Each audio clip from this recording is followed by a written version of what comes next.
¿Cómo está la circunstancia hoy de el caso Ayotzinapa, Omar? ¿Cuál es hoy la realidad de este crimen de Estado y su esclarecimiento? Ahí yo creo que hay que abordarlo de varias maneras, ¿no? Desde varias perspectivas. Por un lado está el modo en el cual se ha tratado a las familias desde la institucionalidad, desde el gobierno, desde el Poder Ejecutivo, la Fiscalía, las comisiones especiales que se han creado. Yo creo que han dado un giro radical en comparación con Peña Nieto, el trato a las familias, la información constante que les están dando, no en los avances, ese es el gran tema, ¿no?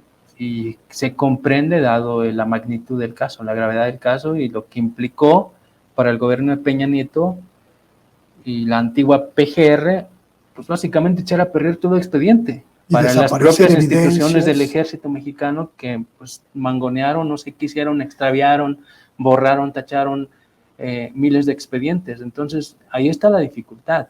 Y yo creo que todo abogado, todo defensor de derechos humanos, toda persona debería saber, es bueno que lo sepamos, que en temas de desaparición forzada, si no haces lo propio en las primeras 48, 72 horas, básicamente te estás perdiendo la oportunidad de encontrar a una persona. Entonces, aún con toda la fuerza del Estado, aún con toda la voluntad política que pudiera haber, hoy se desmonta esa tesis de que faltaba voluntad política en tiempos de Peña Nieto.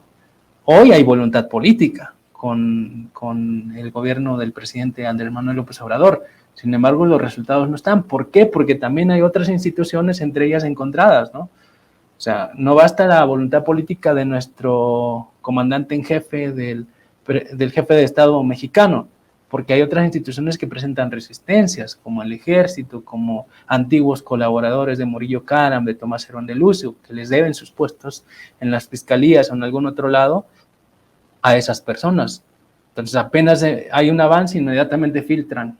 Apenas hay un avance, inmediatamente le avisan al funcionario en cuestión. ¿Por qué creen que Tomás Herón de Lucio huyó? ¿Por qué creen que todo el mundo ocultó lo que pudo todavía en estos tiempos?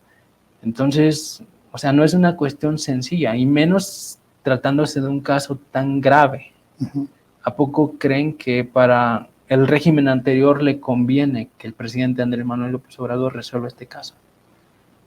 Muchos creen que se murió el régimen anterior con el momento electoral en 2018 y los 4 años que han pasado. No, ese régimen anterior sigue vivo. Y quizá más furioso que antes. Más furioso, ese es el problema. O sea, cuando está furioso el régimen, pues sus embestidas, sus patadas de ahogado son todavía más fuertes. Claro. Y que lo tenemos en el Ejecutivo, lo tenemos todavía en el Legislativo, en el Judicial, en los organismos públicos autónomos. Ahí está el viejo régimen todavía. Y qué decir de toda la comentocracia de los medios de comunicación, de X González y los suyos. O sea, ahí están todavía y no podemos subestimarlos. Y por eso yo pienso que al movimiento social le ha faltado mucho, a los sindicatos, al magisterio, a los campesinos, a todos. Les ha faltado mucho en acompañar el proceso de transformación.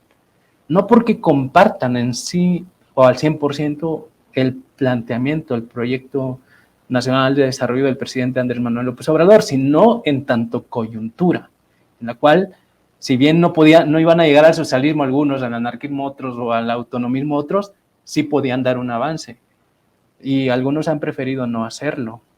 Tengo la impresión de que esta incapacidad de fusionar intereses del gobierno con algunos movimientos, como el movimiento obrero, por ejemplo, el movimiento sindical, pues también tiene que ver con el hecho de que este gobierno, el gobierno de López Obrador, pues tuvo como primera tarea lo urgente, que era rescatar a todo ese conglomerado social que tenía décadas de abandono, principalmente de beneficios para la subsistencia elemental, Omar, y que quizá este sexenio no iba a poder llevar a cabo esta segunda parte profunda con la sociedad civil. No sé si tú lo ves así o si lo consideras más, como muchos dicen, pues un fracaso de López Obrador por no tender puentes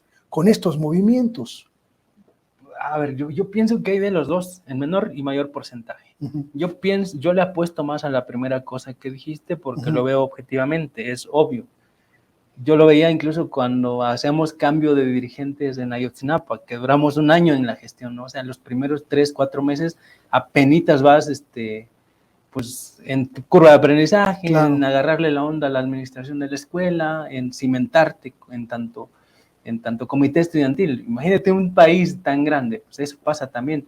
Y a veces no todos los que nos acompañaban en la dirigencia traían la misma idea, ni las mismas ganas, ni el mismo ímpetu. Yo solo hago una pregunta. ¿Cuántas personas en México, cuántos funcionarios públicos hoy podemos llevarle el ritmo al presidente Andrés Manuel López Obrador? Y eso que somos mucho más jóvenes, o sea, tenemos menos años. Hay muchos jóvenes en México funcionarios. Y aún así, no todos somos capaces de levantarnos a la hora que él se levanta y de hacer todas las cosas que él hace a ese ritmo, con ese ímpetu, con esas ganas de transformar. En su gabinete tampoco. Muchos van a regañadientes. O sea, muchos van con el bostezo a flor de boca, sí, ¿no? Claro, o sea, ¿qué le pasa? O sea, yo veo al presidente y me recuerda a mi papá que a las 6 de la mañana, órale, a ver estos burros, llevar el agua al caballo y a traer pasto y, ay, cabrón, y sí daba coraje, obviamente, que ahí te anduvieran arreando, ¿no? Pero pues el país necesita pura gente así, puros funcionarios de ese calado, ¿no? Claro. Entonces, bueno, por un lado está entonces que el presidente por eso se ha abocado a lo urgente, pero también yo creo que al movimiento social en este caso le faltó plantearse precisamente este escenario. Yo lo he dicho en otras entrevistas, muchos movimientos sociales, yo saco la radiografía de la experiencia en Ayotzinapa, porque ahí, pues, en ese gran movimiento convergieron muchísimos, la mayoría del país, hasta movimientos que entre ellos no se llevan bien, pero ahí estaban. No aceptaban, tampoco ellos no veían el escenario en el cual el presidente López Obrador ganara las elecciones. Todos o la mayoría afirmaba no lo van a dejar llegar, y por lo tanto no se prepararon para un escenario en el cual sí llegara. Claro. Entonces, cuando llegó, empezaron con su discurso ideologizado, claro, su diatriba, ¿no? De siempre, sí. Esta vez más de lo mismo, solo se está sustituyendo una forma de operación por otra. Sí echa a un lado al gran conglomerado empresarial que dominaba, pero le da el poder a otros. Claro. Le quita el poder a unos, pero se los da al ejército. Es decir, se empiezan a sacar conclusiones nuevas que están bien, pero ¿qué onda con tu acción? Porque al final de cuentas es otro régimen y es otro escenario. Claro. Y si, como decía Luis Cabañas, antes venía un gobierno que nos daba 5 macanazos, ahora hay uno que nomás nos da 2. Wow. O sea, eso es un cambio radical. 3 macanazos menos te da chance de hacer más. Claro. ¿Sí o no? Claro.